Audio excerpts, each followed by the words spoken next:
Today on Pilgrim Radio's His People, Pedro Garcia on the causes of deconstruction of faith. You know, when someone is opening up about their issues, the tendency for us is always to give our opinion, which is, oh, let me tell you, this happened to me, or I know this, or all that.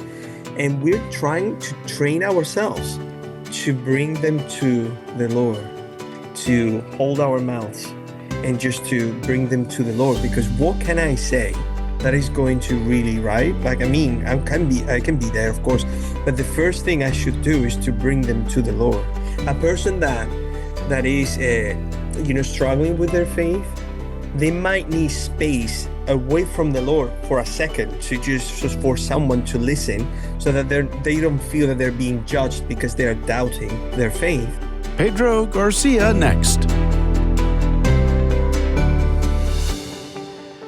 Coming up today, Spencer Dalke talks with former atheist Pedro Garcia, author of For Those Who Doubt. Is it because of Jesus? For those deconstructing their faith, he wants them to ask that question, is it because of Jesus? A native of Spain, Pedro is a translator for the Bible Project and GotQuestions.org. I understand that you're a former atheist who became a Christian, and I'm curious how your journey from unbelief to belief informed your approach to writing this book. I was born in Spain, and very nominal Catholic culture. I went to a Catholic school for many years, and my experience, I'm not saying anything in general, that's not for the conversation today. My experience with Catholicism was very poor, very not good. I actually went to school for 12 years, and I left the Catholic school without knowing that Jesus had died for my sins. So there you go. That's a summary of it.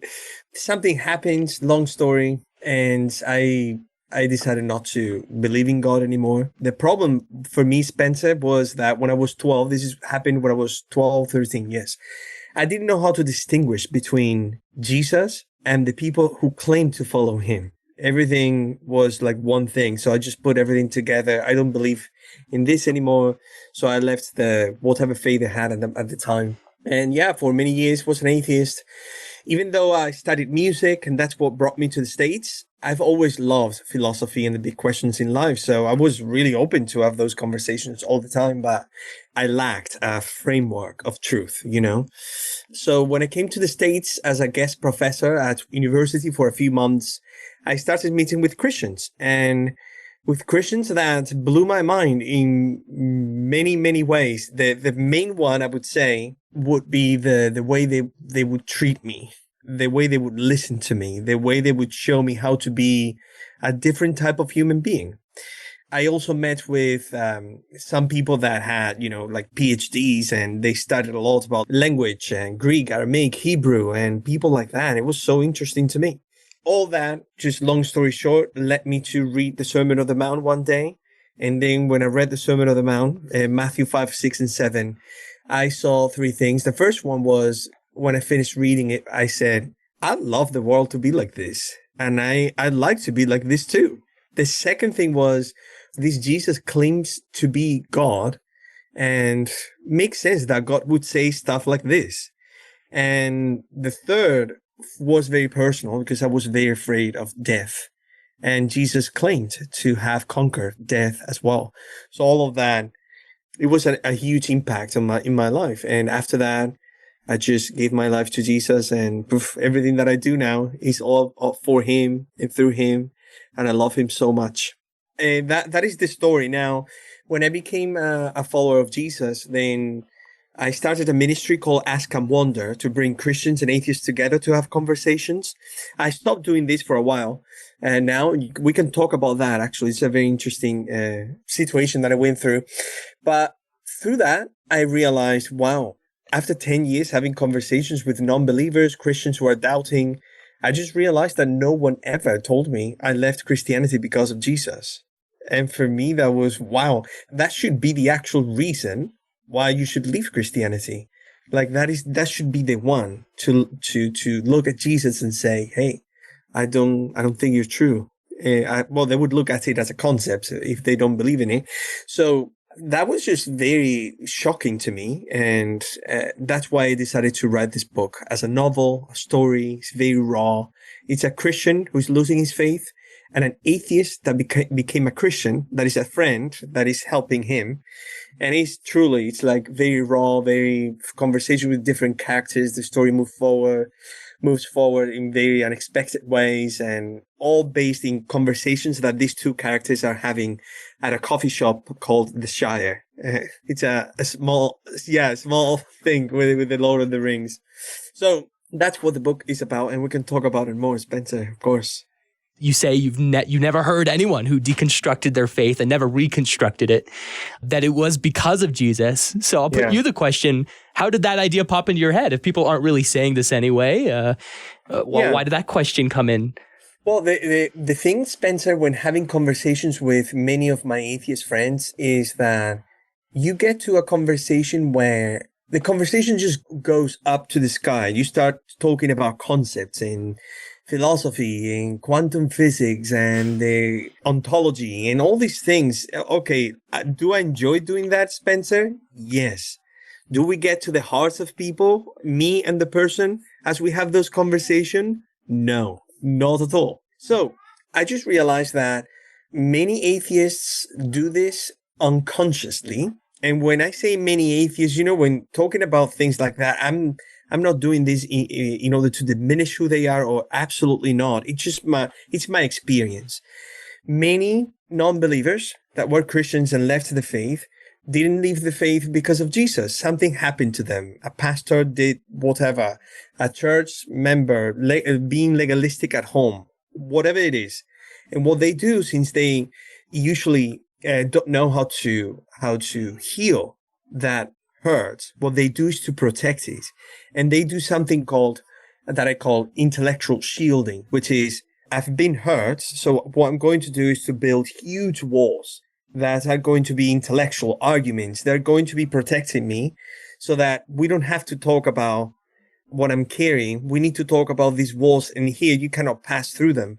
So I just realized that happens a lot, truly. And at one point, I just decided to bring the conversation to the ground, sharing the darkness Christ has taken me out of in my conversations, instead of talking about, predestination and whatever it is, like all these things that are important, but you don't get to talk to the person.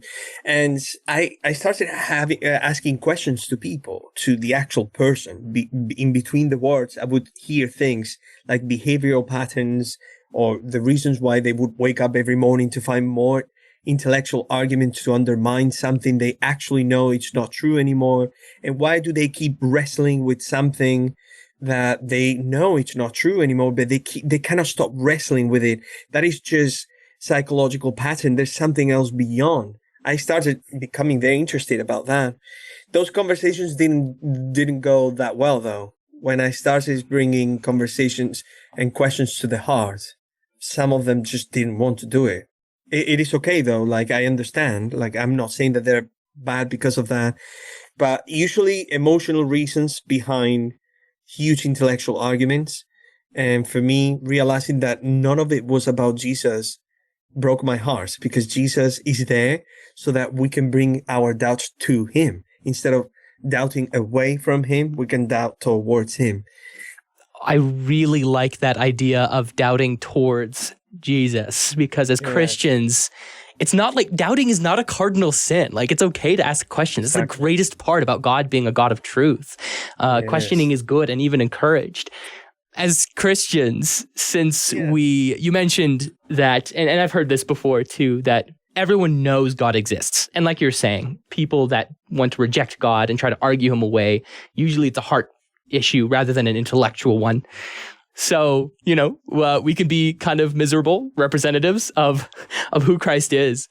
In what ways does the church need to be aware of how we are hurting our testimony and not helping, encourage people to find peace in Christ?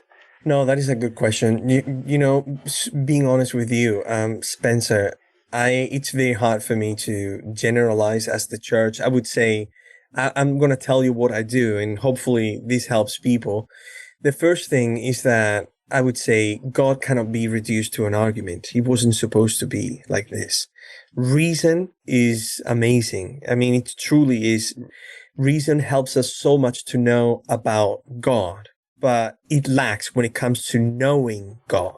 So there's an experience and a relationship that could be a consequence of reason. I'm not saying that. I'm not building a false dichotomy here. Both are very good, but we sometimes meet non-believers exactly where they are when it comes to arguments and when it comes to intellectual discussions, and we try to reduce God to a specific argument that is going to convince someone that life makes sense. That's just difficult. The other thing that I do is to listen super well. It took me years to learn this, but when someone is telling me whatever it is, there's so many arguments against Christianity, whatever it is, I always try to focus on the journey that took this person to say or believe what they believe, which is, for example, I don't believe God exists. Would you tell me more about how you got to this conclusion?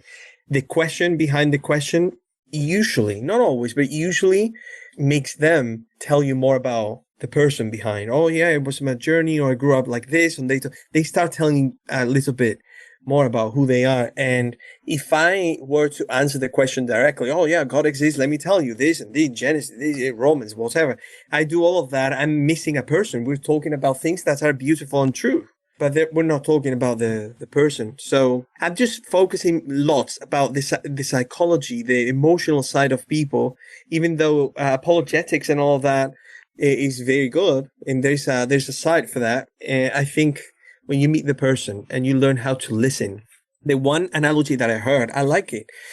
I sometimes, Spencer, I have a hard time saying it in English because it's weird, but I think it works. So if someone comes to you or to me, Spencer, and says, Spencer, I just don't think Christianity is true anymore. That is almost like they show you, it's a silly analogy, but it's like they present you with a balloon and they put it on the table and they're going to observe what you do with it. If you go and shoot it down directly, oh no, what is happening? No, let me tell you. Yeah, arguments that they realize it's not safe to share this with this person. It really is not. But if you let it rest, then, oh yeah, tell me more. What is happening? They feel that someone really cares about listening to them. The arguments and all of that, the truth will come, absolutely. But listening to the person, that is so crucial. I do wonder if, I mean, this is all about like rhetoric, like we can't merely lay out arguments because people put up barriers, people put up defenses, and just mere reason, it's cold and it doesn't penetrate, it doesn't stick. And so like you're saying, the listening is really helpful to melt their hearts, I guess, and put them a little bit more on like, okay, I can talk with this person and actually hear what they're trying to say. I wonder if maybe we just don't really believe that listening does that much, or we find it kind of a daunting task to try to carry that weight with them or something, or find a way to connect with them, I suppose. Do you think that's true? How can we do better with connecting with people? It really is. Spencer, I'm a pastor at a church called the Donaldson Fellowship. And one of the things that we're trying to do as we disciple people is being so good for us, for all of us, to be so humble, is, when someone is opening up about their issues, the tendency for us is always to give our opinion, which is, oh, let me tell you, this happened to me, or I know this, or all that. And we're trying to train ourselves to bring them to the Lord, to hold our mouths and just to bring them to the Lord. Because what can I say that is going to really, right? Like, I mean, I can be there, of course, but the first thing I should do is to bring them to the Lord. A person that is, struggling with their faith, they might need space away from the Lord for a second to just for someone to listen, so that they don't feel that they're being judged because they are doubting their faith. It's a different situation. But again, listening, you said it really well. We think that listening doesn't do anything. And how many people, Spencer, that you and I know would change dramatically if they had someone willing to just sit down and listen to them without trying to fix them. I mean, it's unbelievable. Well, my guest today is Pedro Garcia. He's the author of For Those Who Doubt. Is it because of Jesus? Conversations for those deconstructing their faith. For this book that you're writing about, and you examine a lot of topics, I'm sure, you wrote it as a dialogue rather than just, straight prose, but it's inside of sort of this narrative. Why did you write it that way? Well, a few reasons, not many, a few. So the first one is that I realized, Spencer, that I have many Christian friends that haven't had a conversation with a non-believer ever. They just haven't. They don't have experiences with talking to people with different worldviews. And I thought, well, this is a way to invite Christians to be a part of this table at the Shire, the coffee shop where everything is happening. So they're almost like sitting at the table with the characters. They can be at a different table listening to them because the narrator in the book is describing everything in present tense. So it's almost like you're reading a script, to be honest with you. But it's in the present tense, so you feel that it's happening, you're there. Also, when it comes to dialogue, I try to do it like that because I wrote this book not as a story, but almost like topics. And I gave it to a few friends, and they told me, Pedro, this book is absolutely horrendous. And I said, that is amazing. Thank you so much for the feedback. But then I had an agnostic friend that read it and said, Pedro, this book, you could write all of this, but into a story. I got so excited. Because really, with a story, you're not telling people, hey, this is Christianity, this is the argument, this is you're dropping a person into a world. Boom. And all of a sudden, they're just looking around. They need to figure something out. Now, the conversation aspects of it also shows that people are not only arguments. Because I wanted to show that people are emotions, both Christians and non-Christians. We're so many things beyond, the ontological argument for the existence of God. Yeah, but you need to go home and eat and rest, and you sneeze and yawn, and you're a person. And then you go to bed. You go to bed scared because you don't know what's going to happen tomorrow, uncertainty, the people that you love dying. I mean, you need to show that. So I really showed all of that in the book. At the end of the book, I try, because I wrote the book for Christians who are doubting, but I'm realizing after I published, there are non-believers reading it, there are Christians reading it, but I wrote it so that the Christians who is doubting gets to the end of the book and faces the question themselves. Is it because of Jesus? So that hopefully they will go, wow, no, it's not because of Jesus, which means complete transformation and opportunity to refresh their relationship with Jesus in the most dramatic and beautiful way. When people read the book or you talk about the book, you go, oh, this is a book on apologetics. Apologetics, I would say, is the first coat of paint in the book. Absolutely. There are many things, conversations between an atheist person. There's Thomas, who's losing his faith, Peter, the atheist that became Christian. And there are many characters having all these deep conversations, faith and science, theology, Jesus, social justice issues, like so many things. But through it, I'm showing Christians saying things they're not supposed to say or behaving in ways that they're not supposed to behave. The same with non-believers, atheists, showing the side of us that is very, like we're imperfect beings. So I'm showing all of that in very raw ways to let people know that it's Jesus. It's just not, he's the one. Yeah. What sort of topics do you address? You talked about a few there, and how do you address them? Yeah, so through the conversation, the characters and things that happen to them, the God of the Old Testament, slavery, faith and science, creation itself, social justice issues, abortion, homosexuality, the redefinition of sexuality, and many arguments for and against the existence of God. There's a lot in the book. Like, it's very exhaustive. Now, people shouldn't expect a book that is, all of this is told through story, so they shouldn't expect to have a peer-reviewed article on the ontological, because there's no time in a story to do that. And actually, I couldn't write that because I don't have the knowledge to get to that point.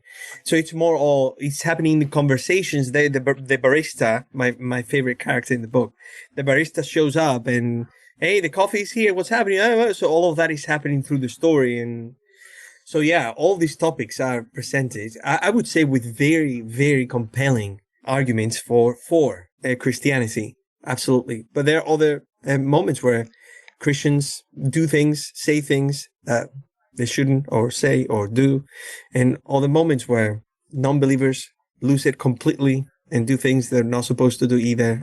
It's a raw book. So for the Christian who is experiencing like pretty serious doubts and is deconstructing and it needs, to some rebuilding, how would you encourage him or her to doubt well and find Christ as a guide and a shepherd in the midst of that? Amen. Amen. You said it really well at the beginning of this conversation. We treat doubt as if it were a sin or like it's bad.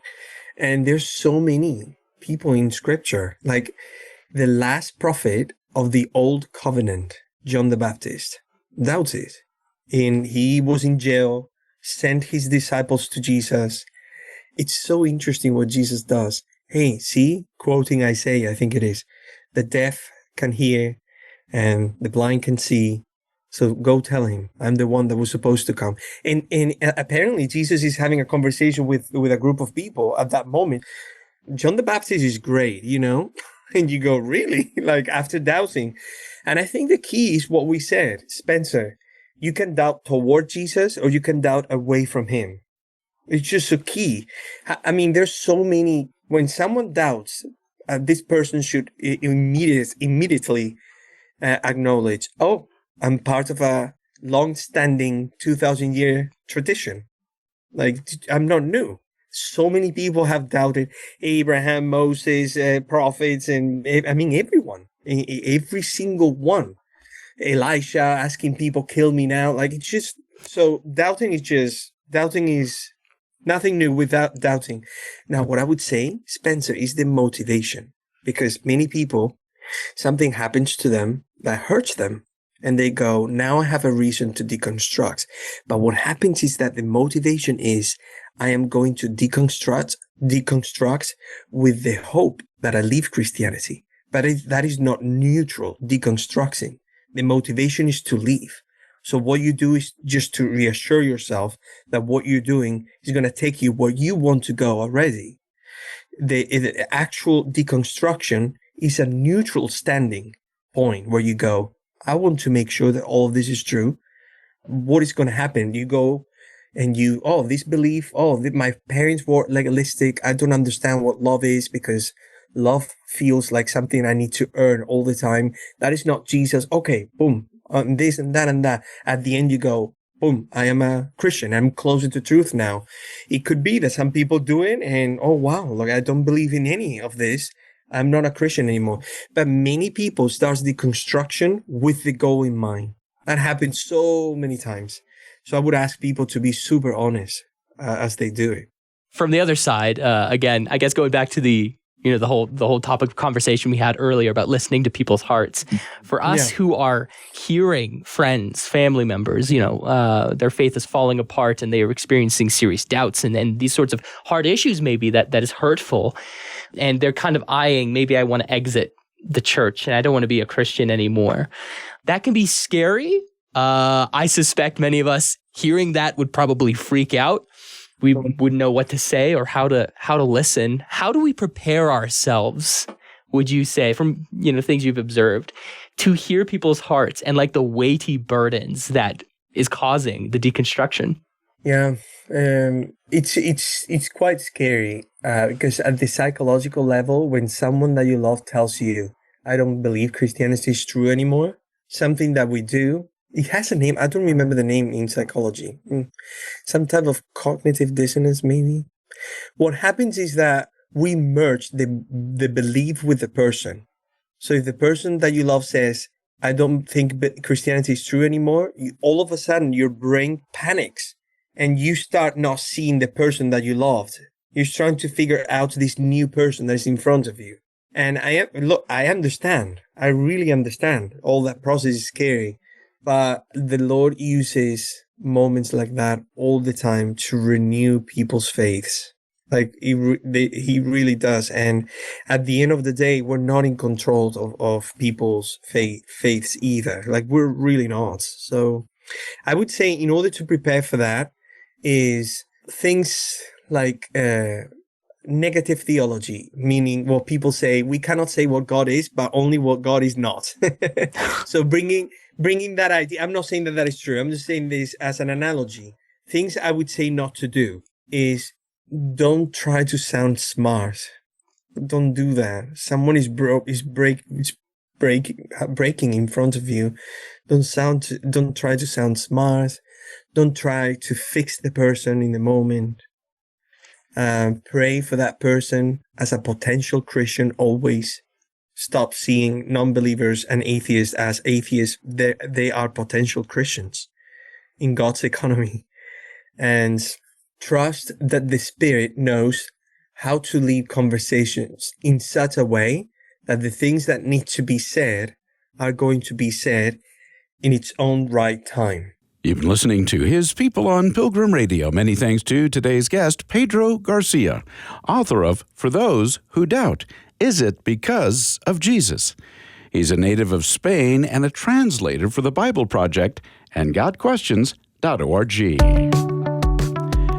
On tomorrow's program, J. Alistair Groves on how to understand and nurture healthy biblical emotions. The most important thing you could ever have is to feel the way you want to feel. And the pursuit of, I just want to feel authentic, or I want to feel okay, or I want to do what feels right to me. Those would be the driving instincts of our culture's ethics. You need to feel the way you want to feel. And I think that is wildly unbiblical. That's tomorrow at this same time right here on His People. Thanks for listening.